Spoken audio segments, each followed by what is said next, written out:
Olá a todos e todas, bom dia, oitavo ano A, oitavo ano B, oitavo ano C. Estou aqui de volta para darmos continuidade ao nosso assunto sobre o continente americano. Dessa vez vamos falar sobre os Estados Unidos. Lembrando que no vídeo passado foi apenas uma introdução, mostrando alguns aspectos físicos e econômicos. Agora nós falaremos de geografia humana e sobre os Estados Unidos. A página é 216 e o tópico é o poder hegemônico americano. Lembrando que é sempre importante saber por que os Estados Unidos se tornaram esse país tão hegemônico, tão importante no mundo, né? Que tem um destaque gigantesco, tanto no continente americano quanto no aspecto global. E isso é preciso identificar as questões e as características históricas. Lembrando que os Estados Unidos da América foram colônia de povoamento da Inglaterra. Eles nascem basicamente nessa região aqui, que é a região nordeste dos Estados Unidos, em direção à região sul da Flórida, onde eram divididas em 13 colônias. Né? As colônias do sul, que eram mais voltadas para a questão do trabalho escravo, que era para a plantação de insumos como cana-de-açúcar, fumo, algodão, entre outras coisas, e as colônias do norte, que eram mais de povoamento, comércio, a indústria na sua fase de nascimento, etc. Com a independência dos Estados Unidos, que é a Guerra Civil ou a Guerra de Sucessão, como vocês queiram chamar, houve uma política de anexação de território. Então se partiu do leste em direção ao oeste, onde terras que antes eram habitadas por indígenas ou que pertenciam à América Espanhola, basicamente o México, foram anexados, ou através de guerra, de muita morte, ou através de acordos de compras e tratados. Então, assim, os Estados Unidos se tornaram esse país gigantesco de dimensões continentais, como é o Brasil. Lembrando que aqui está faltando também o território insular do Pacífico, o Havaí, e o Alasca, que fica lá na fronteira, bem no extremo oeste, ao norte, ali entre o Canadá e a Rússia, né? Mas, para esse momento, essa parte aqui é suficiente. Lembrando que os Estados Unidos ele passou a se industrializar no período que nós conhecemos como a Segunda Revolução Industrial, com a descoberta do petróleo na região da Filadélfia. A descoberta do petróleo foi fundamental, porque a partir daí os Estados Unidos fez uma grande questão de logística, de ferrovias, construiu ferrovias em todos os cantos, todos os estados, todas as grandes cidades, fez com que as pessoas e os fluxos de mercadoria e combustíveis chegassem mais rápido nos lugares.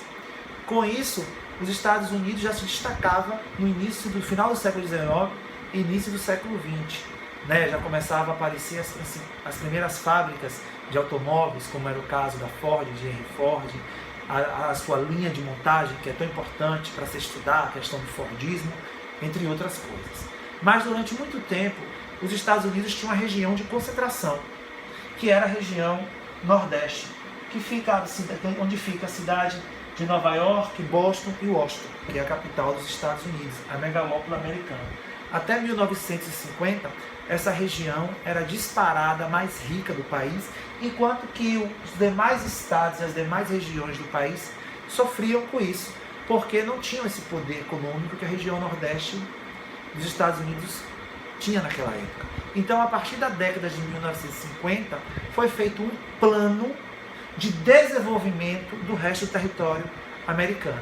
Ou seja, os Estados Unidos foram divididos em cinturões, seja ele agrícola, seja ele da pecuária, seja ele da indústria, seja ele da tecnologia. Né? Então, um dos mais famosos é o Tecnopolo, que fica na Califórnia, que foi fundado no final da década de 1950 e início da década de 1960, que a gente vai estudar mais para frente como o Vale do Silício. Essa parte dos Estados Unidos ela foi destinada para a produção de alta tecnologia, ou seja, os foguetes da NASA, as grandes empresas como Apple, as empresas de internet, redes sociais como Google, Facebook, Instagram, Twitter, todas ficam nessa região aqui, produção de chips, de aviões, entre outras coisas, fica tudo na região do Vale do Silício. Essa parte central aqui, devido à sua capacidade hídrica, apesar de ser uma região bastante seca, mas tem rios importantes como o Colorado e grandes sistemas de irrigação, ficaram destinadas para a produção agrícola, podendo ser o algodão, podendo ser a soja, entre outros.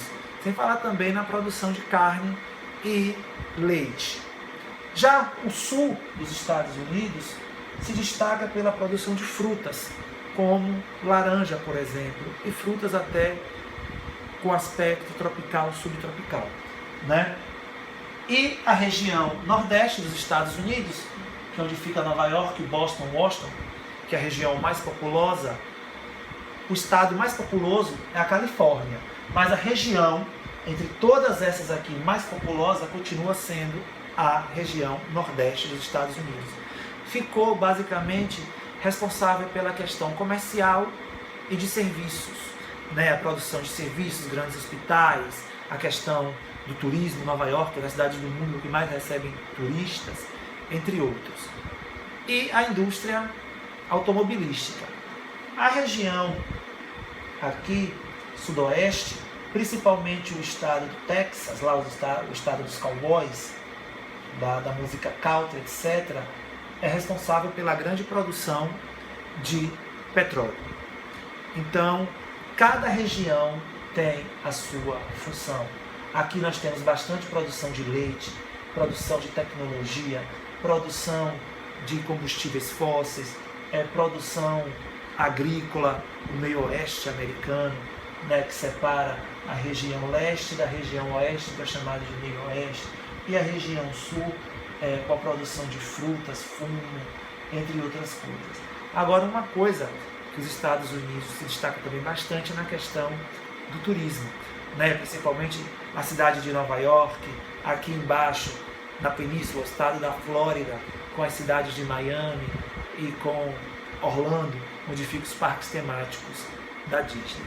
Isso tudo, todas essas características, né, fizeram com que os Estados Unidos fosse essa grande potência econômica e, posteriormente, militar, né, sendo o país mais importante do globo terrestre. E com isso, ele fez que vários fatores geopolíticos ficassem submissos a esse poder. Temos vários órgãos de regulações internacionais, como a ONU e seu Conselho de Segurança, o FMI, que é o Fundo Monetário Internacional, e a OTAN, que é a Organização dos Tratados do Atlântico Norte. Todas essas grandes instituições mundiais dependem bastante dos Estados Unidos, ficam submissas a esse grande poder econômico que os Estados Unidos possuem.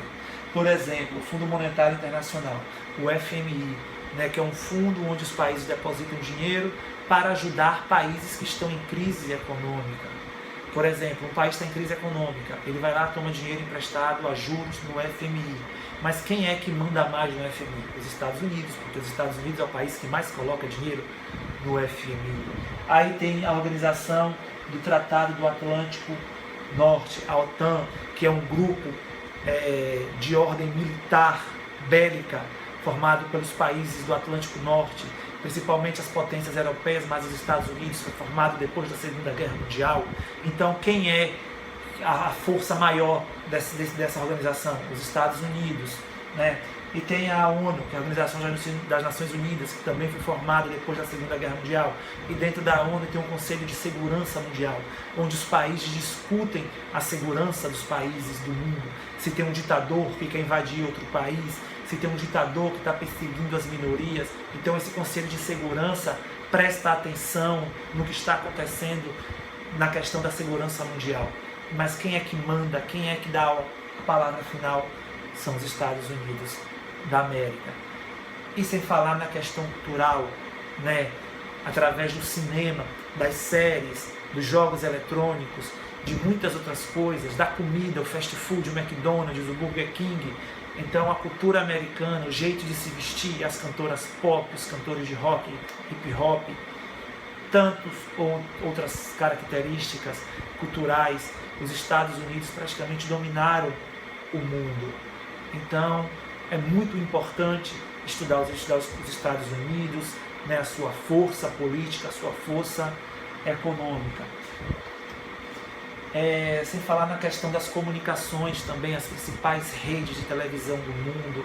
A internet foi inventada nos Estados Unidos, né? As bolsas de valores mais importantes do mundo estão nos Estados Unidos, que é a Bolsa de Valores de Nova York, a Dow Jones e a Nasdaq, que é a bolsa eletrônica, né? Onde todas as empresas do mundo, as maiores principalmente, possuem ações, e se tem qualquer problema em uma dessas duas bolsas de valores, pode provocar uma crise econômica de origem global, mundial, assim como aconteceu em 1929 com a quebra da Bolsa de Nova York, né?